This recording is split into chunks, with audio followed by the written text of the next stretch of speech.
안녕하세요, 여러분. 네, 제가 잠깐 기도하고 그리고 말씀 증거하는 시간 갖겠습니다. 하나님 아버지, 감사합니다. 하나님, 오늘도 우리가 말씀 앞에 섭니다. 하나님, 오늘도 우리가 믿음에 관하여 말씀을 들을 터인데, 하나님 우리에게 새로운 보물을 발견할 수 있도록 주님 우리의 눈을 열어 주시옵소서. 하나님, 그래서 하나님 우리의 순종함이 더 깊어질 수 있도록 주님 우리를 인도하여 주시기를 원합니다.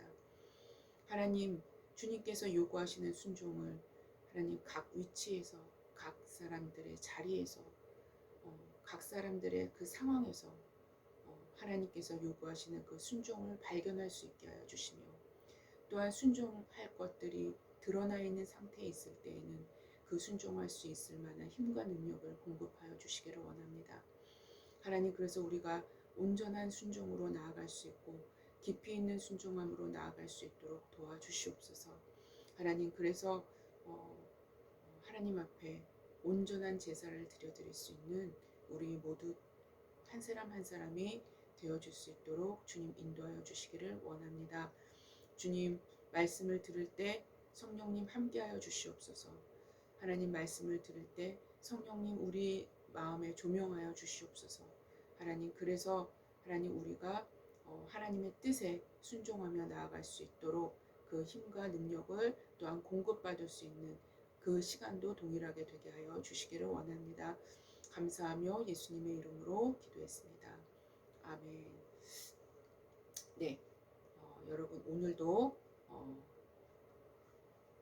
동일한 제목입니다. 네, 성경적인 믿음의 사례, 오늘은 18번째 시간을 갖고자 합니다. 네, 본문은 히브리서 11장 30절입니다. 네, 본문은 벌써 이미 히브리서 11장 30절까지 왔네요. 네, 제가 한번 읽어보겠습니다. 본문은 굉장히 짧습니다. 네, 그래서 오늘은 여호수아가 경험했던 그 하나님을 우리 또한 경험하는 시간을 갖고자 합니다. 네, 믿음으로 7일 동안 여리고를 도니 성이 무너졌으며 라는 아주 짧은 본문입니다. 네, 짧은 본문이지만 아주 중요한 진리가 숨겨져 있습니다. 파리에 있는 한 잡지사에서 독자들에게 아주 재미난 문제를 하나 제시했다고 합니다. 네. 어느 날 루브르 박물관에 큰 불이 나서 박물관에 수많은 그 진귀한 예술품 가운데 딱 한 점만 구해 나올 수 있다면 당신은 그 많은 예술품 중에서 어떤 작품을 선택하겠습니까? 라는 문제였습니다. 네.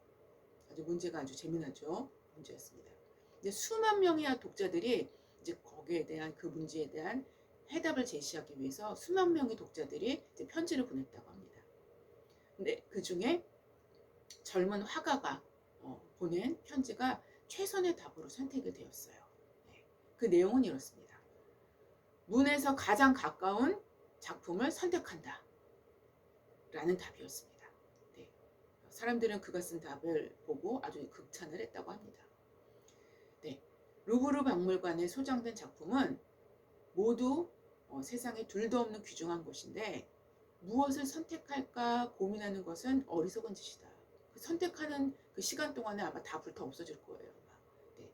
단 하나라도 가장 온전한 상태로 가지고 나오는 것이 가장 현명한 처사다라고 그 사람은 덧붙여서 답을 했다고 합니다. 네. 정말 맞는 말이죠, 그렇죠? 네. 제가 방금 말씀드렸듯이 여러분도 잘 아시다시피 루브르 박물관에 수장되어 있는 그런 작품들은 그 프랑스에서 아주 국보급에 해당되는 보물입니다. 국보라는 거는 국가의 보물이라는 소리죠, 그렇죠? 국보급의 보물들이에요. 즉 프랑스라는 국가가 인정하는 보물로 인정한 작품들이라는 의미죠. 네. 따라서 루브르 박물관에 보관되어 있는 그 보물들은 그 값어치에 있어서는 수백억의 가치가 있는, 혹은 가치를 그 돈으로 매길 수 없는 그런 작품들만 이제 수집해서 모아놓은 것이라고 우리는 생각할 수 있죠. 네, 볼 수 있습니다. 네. 그래서 그 가치를 매길 수 없는 작품들이기에 그의 답은 최선의 답으로 선정될 만하죠. 그렇죠? 네. 여러분, 제가 이렇게 보물 이야기를 하면은 이 이야기를 제가 한 이유가 있죠. 예.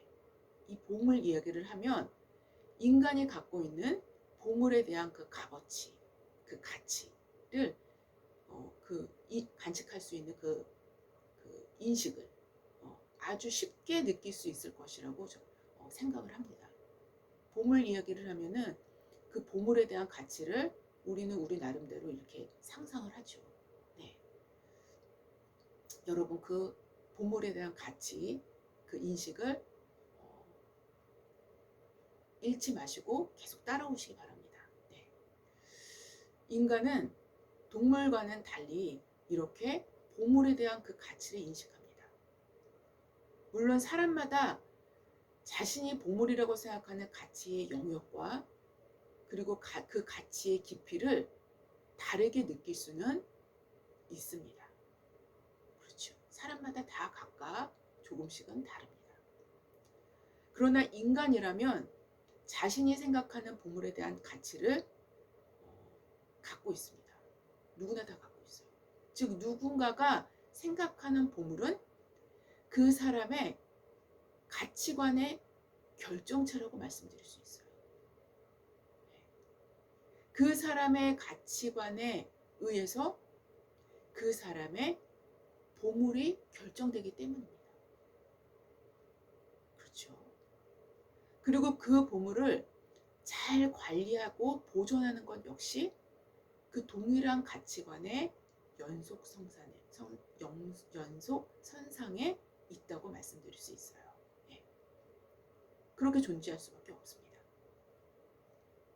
예수님은 그래서 천국은 마치 밭에 감추인 보화와 같으니 사람이 이를 발견한 후 숨겨두고 기뻐하며 돌아가서 자기의 소유를 다 팔아 그 밭을 사느니라 라고 말씀하신 것입니다. 네. 즉, 예수님이 말씀하신 보물은 뭐예요? 천국입니다. 그리고 예수님 자신이라고 말씀드릴 수 있습니다. 이것이 보물이에요. 네. 근데 이 보물은 반드시 발견되어져야만 하는 보물입니다. 이 보물은 자연인의 눈에는 감추어진 보물과도 같아서 그들의 눈에는 볼 수도 없고 찾을 수도 없는 것과도 같습니다. 그러나 이 보물은 확실히 존재하며 우리가 루브르 박물관의 보물이 확실히 존재하고 그리고 그 보물을 인식할 수 있는 것 마냥 동일하다는 거예요. 이 보물은 확실히 존재한다는 것입니다. 이 보물은 확실히 존재하며 이 보물의 보물됨을 인식하게 되면 자신의 전 가산을 다 팔아 그 보물을 사게 된다는 것입니다. 바로 인식의 변화입니다. 아니, 가치관의 전격적인 변화를 말씀하신 것입니다.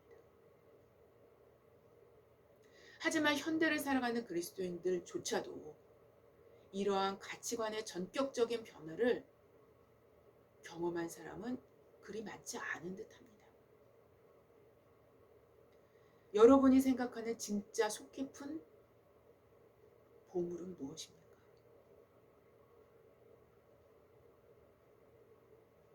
진짜로 생각하는 보물에 대한 질문을 제가 지금 던진 것입니다. 이 부분에 있어서 자신에게 진실해져야만 사실상 희망이 있습니다. 여러분의 보물이 어디에 속해 있느냐를 분별해야만 여러분 자신을 분별할 수 있는 것입니다.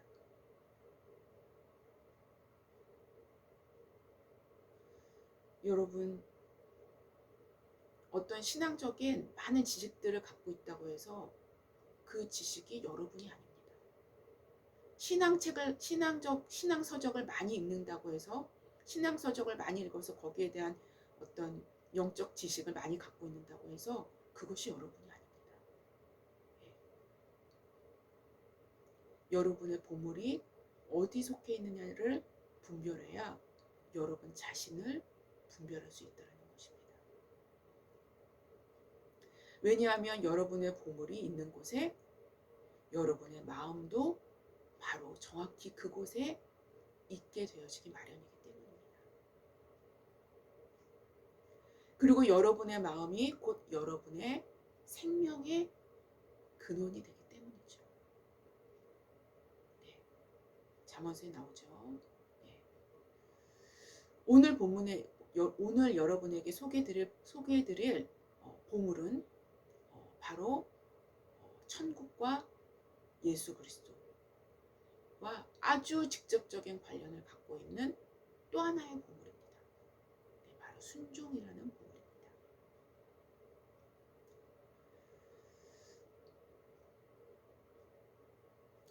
예수님을 사랑한다는 것도 어떤 면에서는 예수님의 계명을 지키는 순종의 일면이 되기 때문입니다.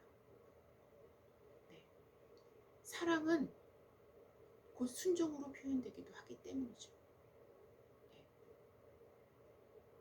또 순종은 사랑의 일면이 되기도 합니다.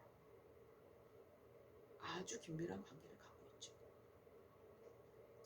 오늘 본문은 바로 여러분이 잘 아시는 여리고성이 무너진 사건을 보도합니다. 이 사건은 출애굽 41년째 있었던 사건으로, 출애굽한 후에 41년째 있었던 사건으로 이스라엘을 지금까지 지도해왔던 모세는 죽고 그의 주도권이 여호수아에게로 승계된 이후에 일어났던 아주 중대한 사건이라고 말씀드릴 수 있습니다. 이 여리고 사건은 하나하나가 모두 섬세한 순종과 순종들의 결합이 맺어진 사건이라고 말씀드릴 수 있습니다. 바로 순종은 우리의 믿음을 알려주는 현실적인 지표가 되기 때문입니다. 사실상 이 지표로 하나님도 역시 우리에 대한 모든 것을 확정하십니다. 우리에 대한 모든 것을 확정하시는 것은 바로 순종이 있는 것입니다. 그래서 여리고에서의 순종을 믿음으로 오늘 히브리서 기자는 표현한 것입니다. 그런데 이렇게 놀라운 초자연적인 사건이 일어날 수 있었던 그 영적 배경을 우리가 좀 더 구체적이고 상세하게 알아야만 하는 이유는 보물을 취할 수 있도록 우리 자신의 믿음을 도울 수 있을 것이라고 생각해서입니다. 오늘 히브리서 11장 30절 본문의 내용은 믿음으로 7일 동안 여리고를 도니 성이 무너졌으며 라는 아주 짧은 본문은 여호수아 6장의 말씀을 인용한 본문이죠. 그렇죠? 그 말씀의 내용을 가지고 들어온 본문입니다. 네. 그런데 사실 여리고 함락은 그 전략과 전술 면에서 인간의 이성과 합리성을 완전히 초월하죠. 그래서 어떻게 보면 인간의 이성과 합리성의 그런 시각으로 보게 된다면 진짜 이거는 뭐 우스꽝스러운 얘기일 수도 있습니다. 네.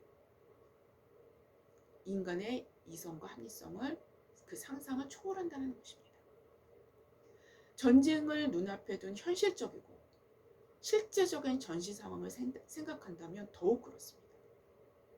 성경은 그러나 여러분 허구나 설화를 기록한 것이 아닙니다.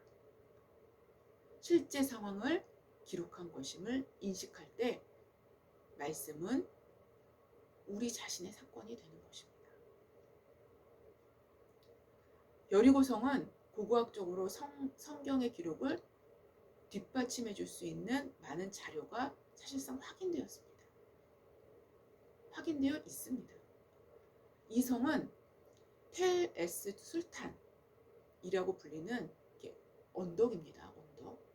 불리는 높이 21.5m, 넓이 4만 제곱미터의 언덕이었는데 언덕이 있었었는데 그 후에 사막에서 날려온 석회암 그리고 풍화토와 황토에 그 자취를 감추고 있었다가 여리고 성으로 추정되는 텔에서 발견이 된 것입니다. 성벽은 내벽과 외벽으로 이중으로 쌓여진 이중 성벽입니다. 여리고 성은. 네.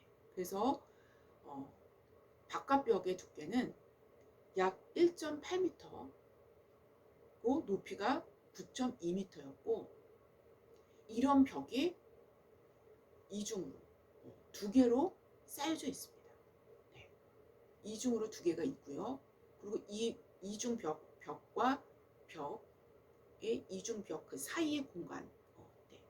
사이의 공간이 약 4.6m 가량이 되니 그야말로 이 성을 무너뜨리기 위해서는 이 이중으로 쌓여져 있는 벽을 내벽과 외벽을 모두 파괴해야만 가능한 진짜 난공불락의 성이었다는 것이죠. 여러분 옛날 사람들도 굉장히 지혜가 있었습니다.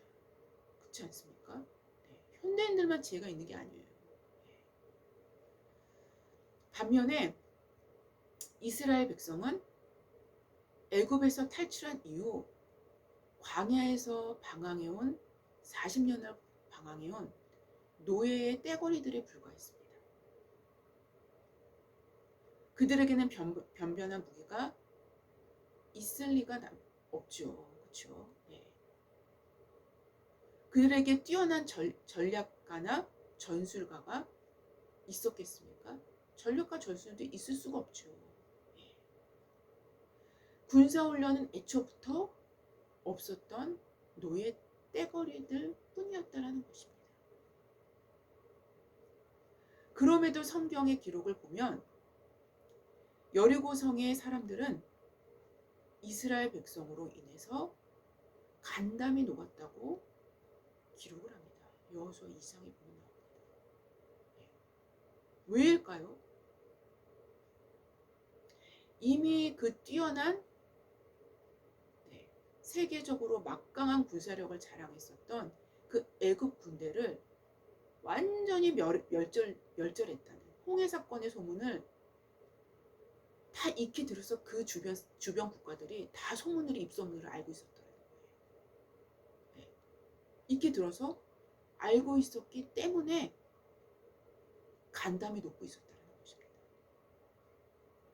그래서 여호수아 6장 1절 이하에 이스라엘 자손들로 말미암아 여리고는 굳게 닫혔고 여리고성이 굳게 닫혔다는 것입니다. 그리고 출입하는 자가 없었더라라고 기록을 합니다.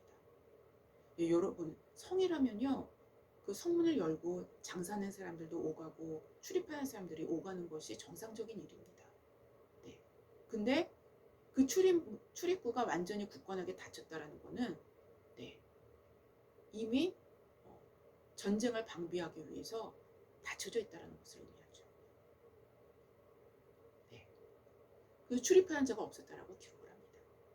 바로 이런 상황에서 여리고는 하나님의 방법으로 함락이 됩니다. 하나님의 방법을 받아들였을 때, 즉 이성과 합리성의 방법을 버리고 이성과 합리성으로는 절대로 이해할 수 없는 하나님의 방법을 받아들였을 때, 순종했을 때 함락된 것입니다. 그렇다면 이렇게 초자연적인 대승으로 이끈 하나님의 방법을 살펴보는 것이 중요하리라 생각이 듭니다.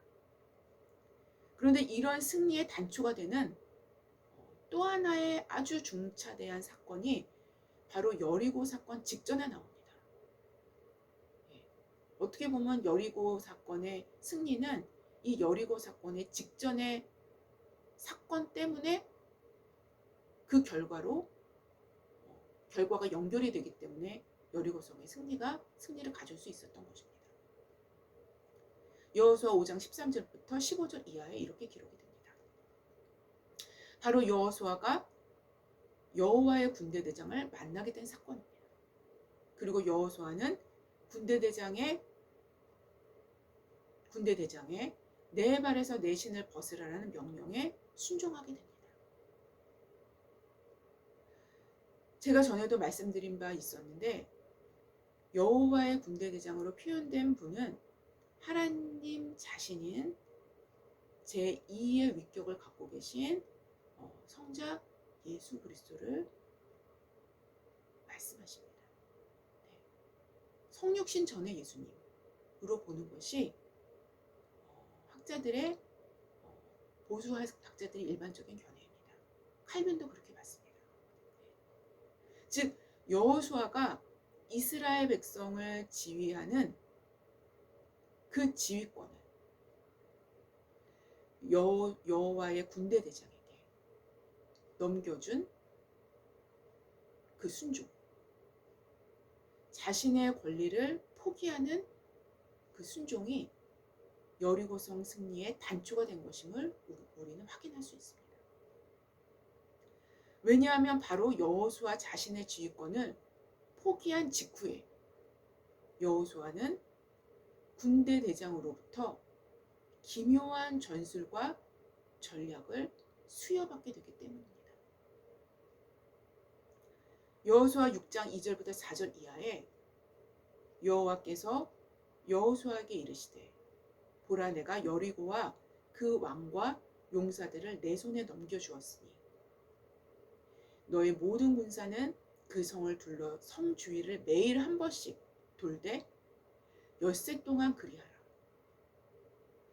제사장 7은 7 양각 나팔을 잡고 언약궤 앞에 나아갈 것이요 7째 날에는 그 성을 7번 돌며 그 제사장들은 나팔을 불 것이며 라고 아주 기묘한 전략을 주십니다.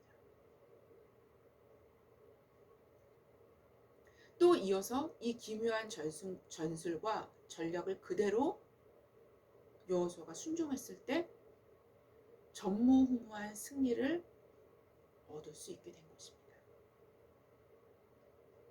바로 이 군대 대장을 이사야 선지자는 이렇게 표현을 합니다.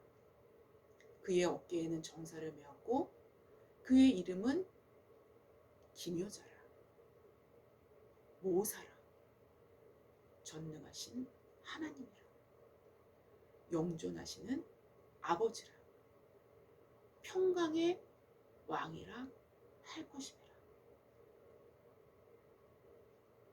라고 기록한 그 기묘자와 모사가 되시는 바로 그분이셨기 때문입니다.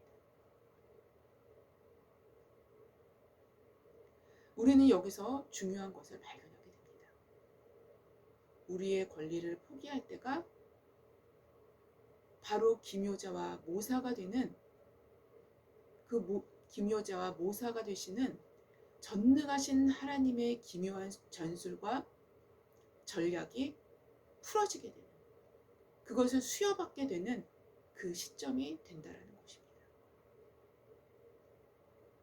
곧 우리가 싸워야 할 의의 싸움은 의의 왕으로 오신 그분의 전략과 전술로 싸워야만 한다라는 것입니다. 이것이 우리의 방법이 아닌 하나님의 방법으로 싸우는 것입니다. 하나님의 방법은 우리의 권리가 포기되어지는 그 시점부터 사실상 시작이 됩니다. 여호수아가 자신의 지휘권을 자신이 갖고 있는 이상 절대로 하나님의 방법으로 싸울 수 없음을 암시하는 것이라 할 수 있습니다. 즉 하나님의 전략과 전술은 자기 자신에 대한 스스로의 지휘권을 포기할 때 주어지게 되는 것입니다. 자기 스스로의 지휘권 그리고 권리 포기가 되지 않는다면 하나님의 전략과 전술은 전혀 볼 수도 없고 보여지지도 않게 될 것입니다. 행여 하나님의 전략과 전술을 알았다 손치더라도 절대로 순종으로 행할 수 없게 될 것입니다. 기묘자이시며 모사가 되신 그분은 얼마나 기묘하신지 견고한 여리고성을 창과 칼로 그리고 군사력으로 그리고 무기로 싸우라 하지 않으시고 순종으로 싸우라 하십니다. 성을 하루에 한 번씩 6번씩 하루에 한 번씩 6번을 뱅글뱅글 돌라만 하십니다. 그리고 마지막 날인 7일째는 7번을 또 뱅글뱅글 돌라 하십니다. 그런 후에 소리를 지르라는 그 말씀에만 순종하라 하십니다. 여러분 어떻게 생각하십니까? 이것이 기묘자이시며 모사가 되신 전능자의 진짜 기묘한 전략의 말씀이셨습니다. 그런데요 여러분, 우리는 여기서 순종에 대한 또 다른 측면을 알게 됩니다. 여호수아는 어렸을 때와 젊은 시절은 여호수아를 한번 생각해 봅시다. 여호수아는 어렸을 때와 젊은 시절은 어디서 보냈을까요? 당연히 애굽에서 보냈겠죠. 그렇죠? 네. 애굽에서는 그러면 뭐를 했을까요? 네. 노예였죠. 그렇죠. 당연히.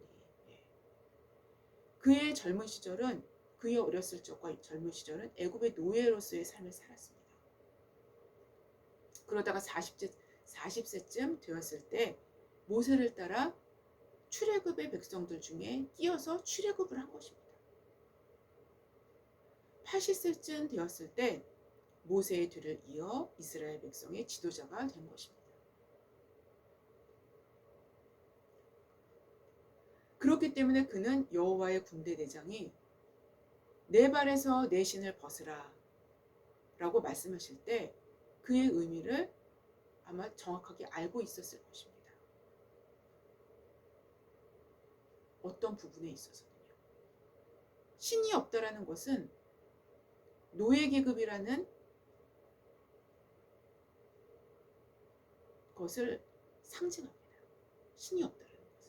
이 당시에는 신이 없다라는 것은 노예 계급을 상징하는 것입니다. 당연히 노예는 어떤 권리도 없습니다. 바로 이스라엘의 모세를 이은 지도자로서의 지휘권을 포기하고 여호와의 군대 제장께 모든 것을 넘겨드리라는 것을 의미한다라는 것입니다. 그래서 여호수아에게 있어서는 젊은 노예 시절의 모습을 충분히 상기시켜주는 말씀이 되었을지도 모르겠습니다. 어찌되었건 간에 여호수아는 정확한 영분을 모르는 채 왜 하나님께서 나에게 이렇게 노예 시절의 생활을 기억하게 하시면서 왜 나에게 신을 벗으라고 하실까? 거기에 대한 정확한 영문을 모르는 채 무조건 명령에 순종했던 것입니다. 그는 지금까지 지도자로서의 어떤 당연한 권리를 행사하며 살아온 것 같지도 않은 숨가쁜 삶을 지내온 것입니다. 그는 지금 시점이 모세에게서 승계되어진 지도자의 위치로 두렵고 떨리면서 어떻게 해야 될지를 항상 고민하면서 하나님께 여쭈어보면서 그렇게 지금까지 숨가쁘게 지내온 것입니다. 네. 근데 갑자기 하나님께서 군대 대장의 모습으로 나타나셔서 요구를 하시는 것입니다. 그리고 지금은 단지 지도자로서의 책임과 의무를 다하기 위해서 여리고성 주변을 탐색하며 전략을 생각해내려고 했었던 것일 뿐입니다. 바로 이때 칼을 빼고 자신 앞에 서 계신 여호와의 군대 대장을 대면하게 된 것이죠.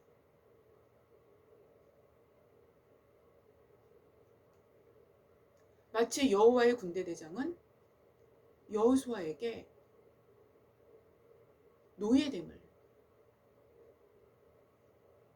노예가 될 것을 명령하시는 듯 서 계시는 것입니다. 그리고 명령하시는 것입니다.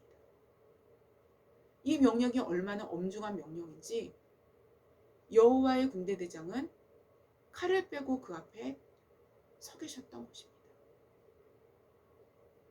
이 명령은 여호와의 군대 대장의 성육신 후의 모습이라고도 말씀드릴 수 있는 예수님께서 친히 말씀하신 말씀을 기억나게 합니다. 너희 중에는 그렇지 않아야 하나니 너희 중에 누구든지 크고자 하는 자는 그를 섬기는 자가 되고 너희 중에 누구든지 으뜸이 되고자 하는 자는 너희 종이 되어야 하리라. 예수님의 엄중한 말씀은 영원한 진리입니다. 바로 여호수아는 이것을 요구받은 것입니다. 바로 칼을 빼고 서 계신 여호와의 군대 대장의 엄중한 요구하심에 여호수아는 그의 발 앞에 엎드리게 됩니다. 책임과 의무, 한쪽은 책임과 의무, 한쪽은 당연한 권리.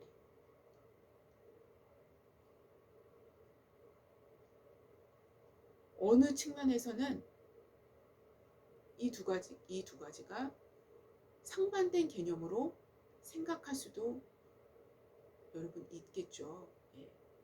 하지만 인간 내면으로 들어왔을 때는 이 두 가지가 혼재되어서 작용되기도 합니다. 책임과 의무를 다했기 때문에 나도 모르게 그에 대한 권리를 내세우게 되기도 하고, 권리를 내세우면서도 이것이 의무와 책임이라고 생각할 수 있게 되기도 하기 때문입니다. 그렇기 때문에 인간은 자기 스스로를 100% 다 알 수 없는 것입니다. 자기 스스로에게 감추어진 자아가 많이 있다는 것입니다. 이 감추어진 자아는 오직 하나님에 의해서만 자기 자신에게 노출이 됩니다. 하나님께서 보여주시지 않는다면 인간은 자기 스스로를 절대로 알 수 없습니다.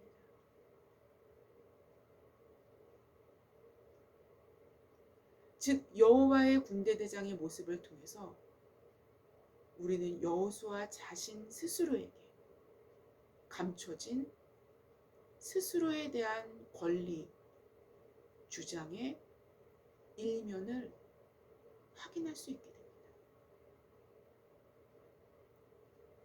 즉, 그 역시 자신도 모르게 자신의 권리를 주장하고 있었던 것입니다. 어떻게 보면 너무나 당연한 권리죠. 네.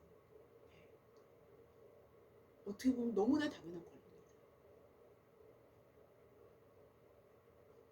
아무리 정당한 권리라 할지라도 우리의 주인 되시는 주님 앞에서는 자기의 권리의 정당성을 인정받을 수 없는 것입니다. 왜냐하면 이미 우리 스스로 주님이라고 부르는 그 호칭에는 내 자신의 정체성이 담겨 있는 것이고, 그 정체성의 의미는 주인을 섬기는 종으로서의 정체성이 이미 담겨져 있기 때문이에요. 그리고 이미 담겨져 있는 그 정체성이 담긴 그 용어를, 그 호칭을 수십 년을 사용해 왔다는 것입니다.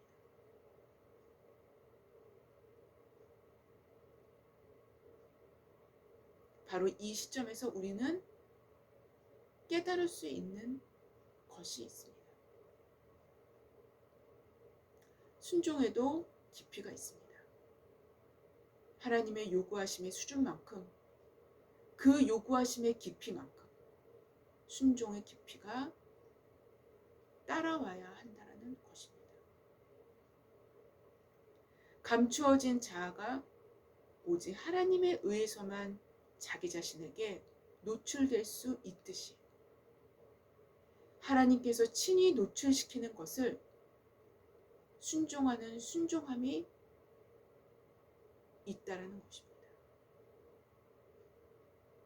이것이 여호수아의 순종이며, 이러한 순종은 여리고성을 무너뜨릴 수 있는 순종이 되게 했다라는 것입니다. 바로 이러한 순종은 이렇게도 표현할 수 있는데요. 자아가 죽어진 만큼 그 순종의 내용과 깊이도 보이게 된다는 것입니다. 이와 같은 여호수아의 순종이 여호와의 군대 대장이 친히 주시는 기묘한 전력을 받아낼 수 있는 믿음을 갖추게 했고, 이어서 이 하늘의 전략을 그대로 순종했더니 난곡불락의 여리고가 역사의 무대에서 실제로 무너지게 된 것입니다. 여리고 사건은 믿음을 가르치기 위하여 만들어낸 설화적 이야기가 아닙니다. 실제 했던 역사적 사건입니다. 바로 순종과 순종이 결합되는 바로 그곳에서 하나님의 영광이 이 땅에 이루어지게 되는 것입니다. 여러분, 순종은 보물입니다. 하나님에 대한 순종은 믿음의 결정체입니다. 그 사람의 믿음은 순종을 통해 입증되며, 순종으로 결정되며, 순종으로 확정됩니다. 보물을 현실적으로 보물로 볼 때 그 사람을 절대적인 변화를 가져옵니다. 아마도 그리스도인 한 사람 한 사람이 루브르 박물관의 값을 매길 수 없는 그 작품들 중에 하나와 같이 가치로, 순종에 대한 가치를 두었다면 이 땅은 변해도 12번이 아니라 120번은 더 변했을 거예요. 그러나 루브르 박물관의 작품들은 사실상 하늘의 가치와는 비교도 할 수 없을 만큼 그 가치가 떨어집니다. 그것들은 모두 불타 없어져 버릴 것들입니다.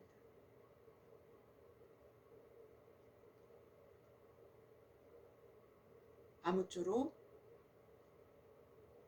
순종하면서 더 깊은 순종함으로 나아감으로 순종해서 더 깊은 순종으로 이르는 하나님의 사람들이 다 될 수 있는 저와 여러분이 되시기를 주님의 이름으로 기도합니다. 네, 제가 잠깐 기도하겠습니다. 하나님 아버지 감사합니다. 하나님, 주님의 빛이, 주님의 진리의 빛이 하나님 우리의 깊은 부분까지 비춰지게 하여 주시옵소서. 하나님, 우리는 스스로가 빛이 아니기 때문에 우리 스스로를 비출 수 없습니다. 그 어떤 것도 비출 수 없습니다. 하나님, 하나님은 빛이시기 때문에 아주 깊은 부분까지도 다 비춰주시는 분이십니다. 하나님, 우리에게 순종할 수 있도록 더 깊은 빛을 비추시사 더 깊은 순종으로 나아갈 수 있는 우리 모두가 될 수 있도록 주님 인도하여 주시옵소서. 하나님, 그래서 하나님 이 땅 가운데 이 역사의 한복판에서 하나님의 영광이 드러날 수 있는, 여리고가 무너질 수 있는 그러한 놀라운 하나님의 기적이 하나님 이 땅의 이 역사 가운데 다시 한번 증거될 수 있는 도구로 하나님 우리 모두를 사용하여 주시기를 원합니다. 하나님, 오늘 이 말씀을 듣는 모든 사람에게 그와 같은 축복이 임할 수 있도록 주님 인도하여 주시옵소서. 감사하며 예수님의 이름으로 기도했습니다. 아멘. 감사합니다.